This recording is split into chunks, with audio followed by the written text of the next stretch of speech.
Hello, everyone. We're going to start today with a lecture about fission and fusion. And both of those things are types of transmutation, which was yesterday's topic. And they're just really specific, and they have some details that I need to teach you. They have huge implications for our society because both of them can be used to make nuclear power.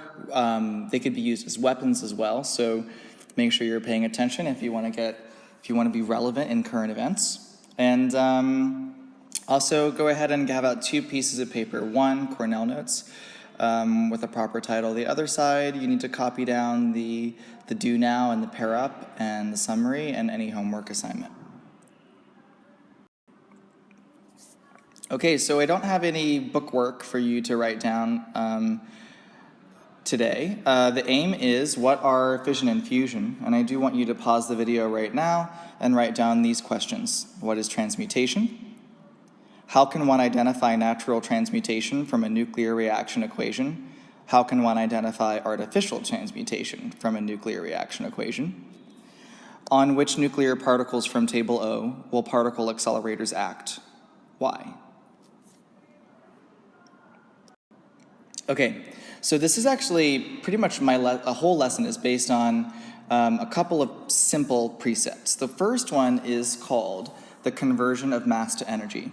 And right away, I can go ahead and tell you that this statement, conversion of mass to energy, will be on your Unit 2 exam. And it's very likely that it'll be on your Regents. It almost always is. So there is a statement that you need to remember, which is that mass is converted into energy. And I'll give you a little bit more background on that. So in an ordinary chemical reaction, we use the law of conservation, and it says that the mass of the reactant, so the mass of the things on the left, must be equal to the mass of the things on the right. So that's the law of conservation, and it governs all normal chemical reactions, that is, ones that do not involve transmutation, or ones that are not nuclear, but just a normal reaction. But in nuclear reactions, when elements transform into other elements, there is a different kind of the law of conservation, and it does not conserve mass.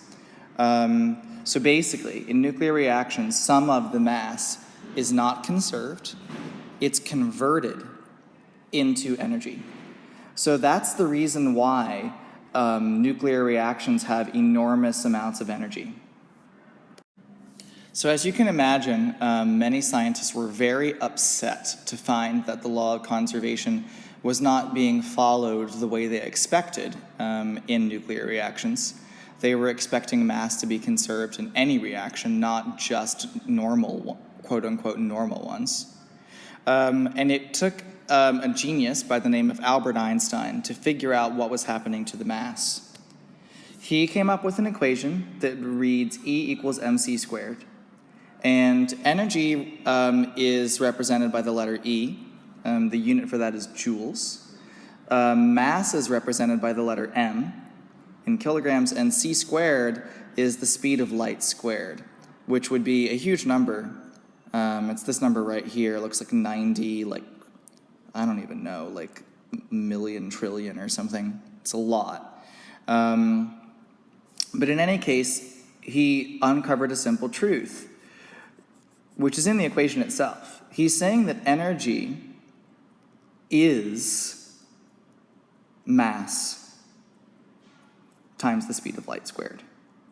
So he's saying, just in this very simple statement, that energy is proportional to mass.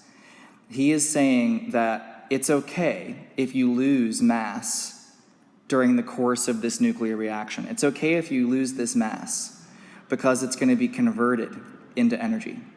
And therefore, the law of conservation is still working because it says that matter, energy, and charge have to be conserved, or if you lose a little bit of mass, it turns up as energy. So when you do like a total of everything, the total of energy, mass, and charge, the total will still be the same. So whatever mass was lost is going to appear as energy. So we still have the law of conservation. Now, this is just some fun facts, but c, as I said, the speed of light, is such a huge number that when we convert really any amount of mass, even if it's a small mass, if you multiply it by this giant number, the energy that you get is really large. And that is why I said up here that nuclear reactions release the most energy.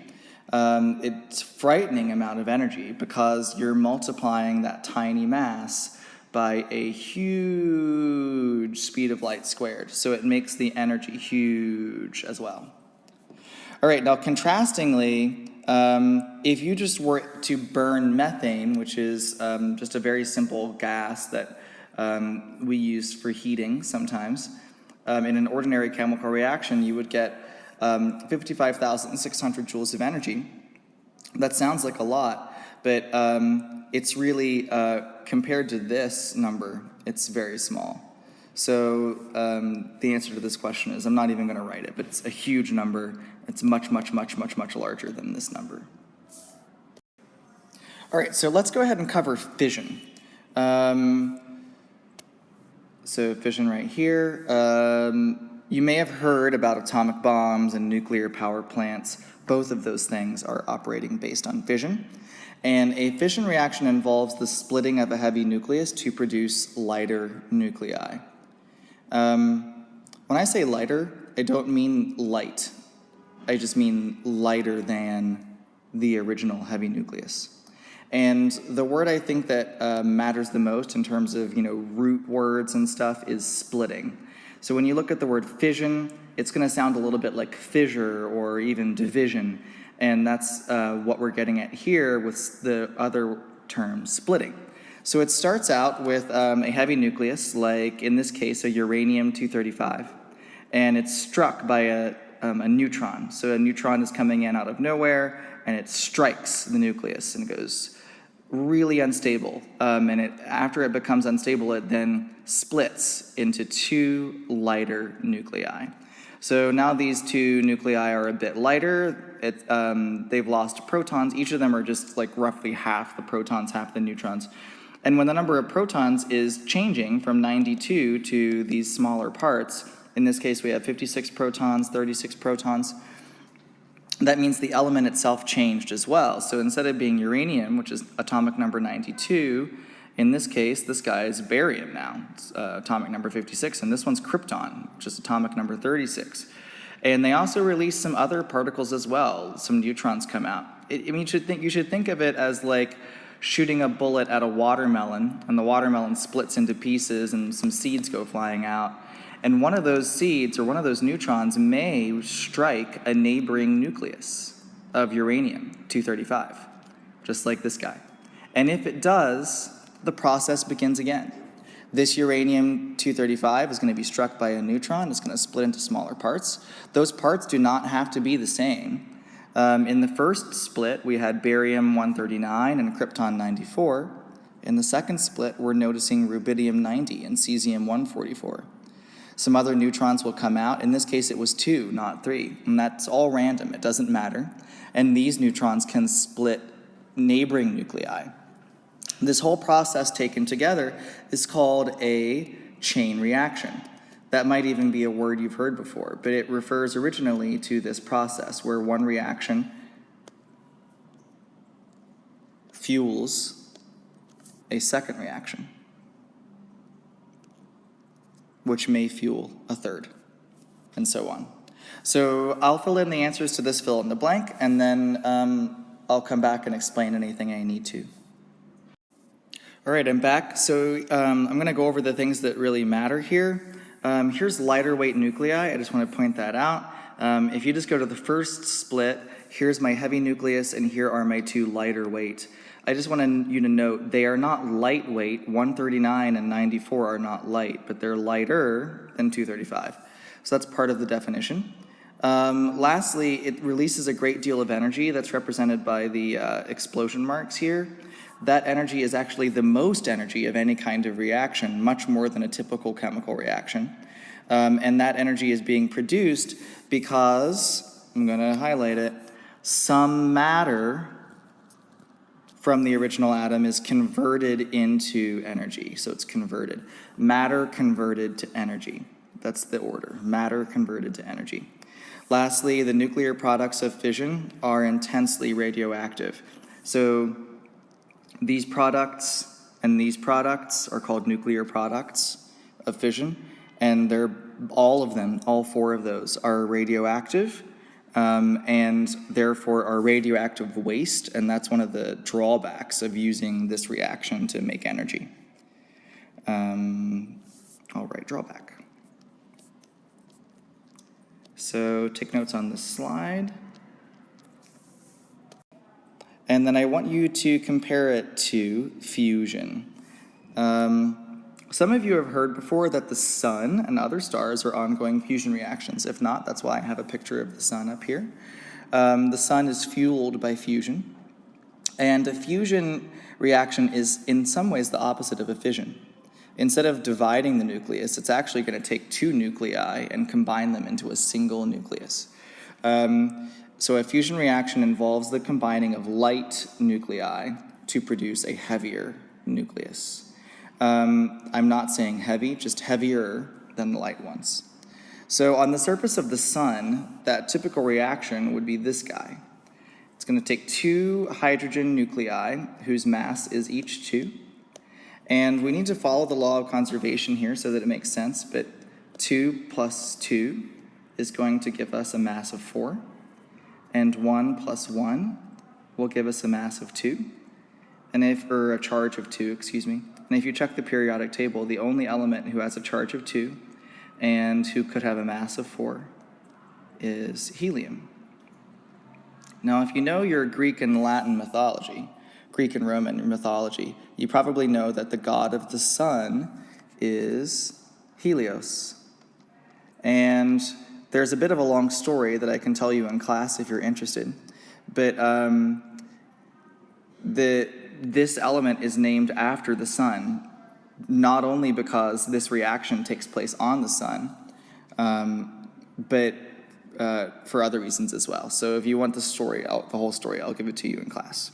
But we've never really done fusion on Earth. I mean, maybe in tiny amounts. We have been trying, trust me. The problem is actually pretty easy to understand. If you're going to smush these two guys together so much that they become one nucleus, and that doesn't mean just to sit next to each other, but to be smushed into each other, you need enormous amounts of heat and pressure. And it's so much heat and pressure that it's really difficult to achieve on planet Earth. However, on the sun, you've got nothing but heat and pressure, so it's the perfect place for fusion reactions to occur. And one of the reasons why we're so interested in doing fusion on Earth is because unlike the products of fission, which are radioactive and dangerous, the product of fusion, in this case, is a helium atom. It's so harmless. It's already a really common thing in our atmosphere. And therefore, it would be a huge benefit to us, not a drawback. It would be a huge benefit if we could do fusion here on Earth. So why do you think that such intense heat and pressure are required to fuse two nuclei together? Pause the video and think about it, and when you come back, I'll have my answer. So this is the reason why it's not easy to smush two nuclei together. You need to remember that the charge of any nucleus, even a hydrogen nucleus, is positive. And if all those nuclei are positive, then they're going to repel each other. And you're not even trying to make them sit next to each other. You're trying to force them together so much that they become one. And that positive repulsion is a big deal to overcome. And therefore, you need enormous amounts of heat and pressure. All right. When you are looking at a reaction, such as this one, there are some things you can look for to help you identify it as fission. And when you look at a reaction like this one, there are some things you can look for that'll help you identify it as fusion. I'm going to write in those things, and then I'll talk about them. All right, so to summarize, I would say that you can tell that this one's fusion for several reasons. Firstly, this guy is very heavy. That's a hallmark of fission.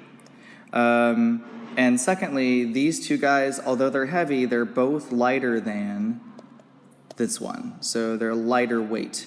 Thirdly, I know this is fission because I see a neutron being captured by the uranium nucleus, and even some neutrons being emitted on the other side. And I also see an energy release. So all of those things point to that this is a fission reaction. And when I'm looking at this one, I can tell that it's fusion because I have two lightweight nuclei in the reactants. And, let me change that.